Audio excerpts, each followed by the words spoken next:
রাজধানীর মগবাজারে ৮ দিন হাসপাতালে ৬ নবজাতকের মৃত্যুর ঘটনায় তীব্র চাঞ্চল্য তৈরি হয়েছে।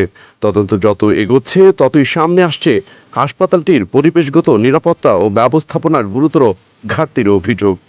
স্বাস্থ্য মন্ত্রণালয়ের তদন্ত কমিটির প্রাথমিক অনুসন্ধানে উঠে এসেছে ওই ওয়ার্ডে পর্যাপ্ত বায়ু চলাচলের ব্যবস্থা ছিল না।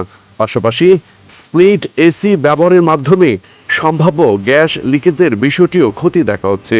ঘটনার রাতে একের পর এক নবজাতকের শ্বাসকষ্ট ও অসুস্থতার পর তাদের আইসিইউতে নেওয়া হলেও ৬ শিশুকে বাঁচানো সম্ভব হয়নি। পরিবারগুলোর অভিযোগ, এটি নিছক দুর্ঘটনা নয়, বরং অবহেলার ফল। তদন্তে হাসপাতালের ভেতরে অবৈধ রুটির কারখানা এবং অবকাঠামোগত ত্রুটির বিষয়ে উঠে এসেছে। ইতোমধ্যে ভ্রাম্যমাণ আদালত অভিযান চালিয়ে জরিমানা করেছে। এদিকে স্বাস্থ্যমন্ত্রী কঠোর ব্যবস্থা নেওয়ার হুঁশিয়ারি দিয়েছেন।